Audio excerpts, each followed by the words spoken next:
for peace.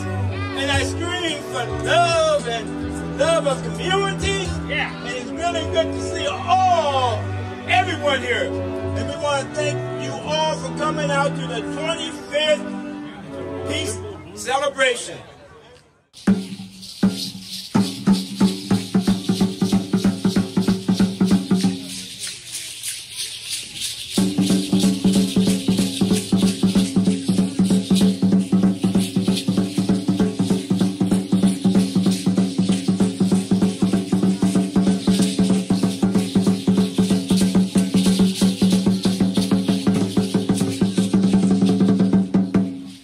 Learned that peace is an action, just like love, and so it's about really learning how to understand one another.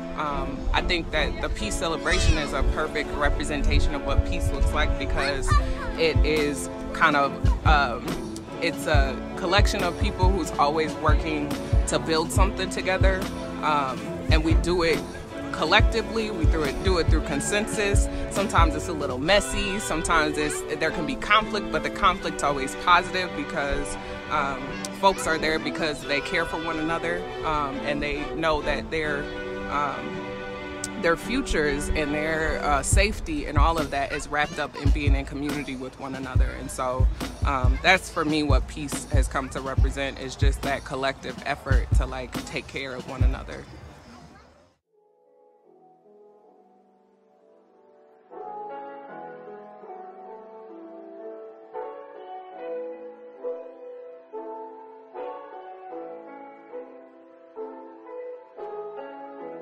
For me, peace is that aspect of moving forward, of freedom, of truly speaking the truth and being honest about our history, and then also reckoning with it and being at peace even within ourselves and our community of where we're going forward.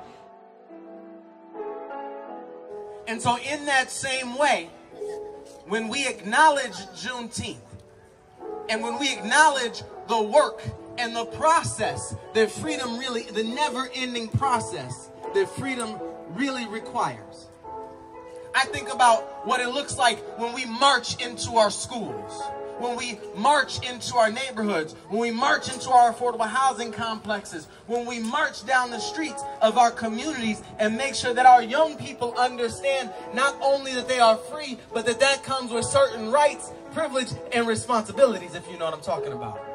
Now, therefore, be it resolved, I, Melvin Carter, Mayor of the City of St. Paul, do hereby proclaim that June 19th of each year is hereby established throughout the City of St. Paul as a day of commemoration, which shall be known as Juneteenth Independence Day in the City of St. Paul, now and forevermore. Thank you very much. You know, you hear a lot about peace in the black community, I think, especially for me growing up, when there weren't a lot of protests happening between Rodney King and the beginning of Black Lives Matter. And so we would have gatherings like this, and I think the significance of having a gathering like this distinctly around peace on our own terms on the date of Juneteenth is that it brings us back to that purpose of Juneteenth. This was the beginning of Black America. It was the beginning of a dream that was ended too short. And so opportunities like this allow us to come back, revisit that dream, and see where we want to start now, where we want to start to build Black America from where we are right now. I know a lot of times folks talk about how we talk too much about crime within the black community. We talk too much about violence within the black community, because that can make our communities seem as though there's something endemically wrong with us when there's not. There's nothing distinct from us from any other community. But a part of our healing is acknowledging the way we want to be in community together. And a part of that is learning how to undo all the internalized self-hatred and find out what peace means for us. So peace is important for me today. The right approach to obtaining peace. I hope I just stated that.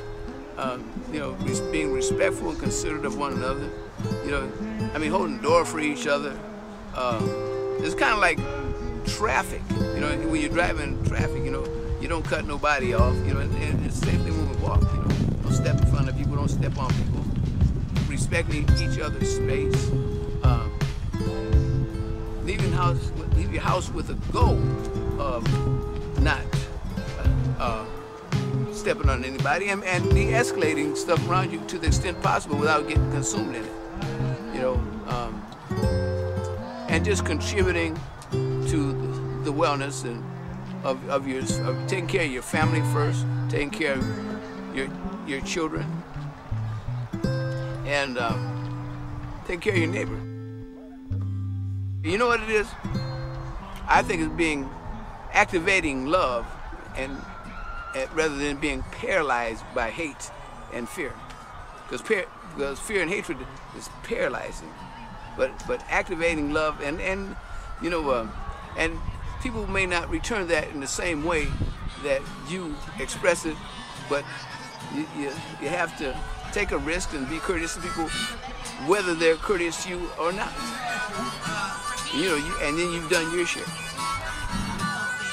I want to see you do it as well.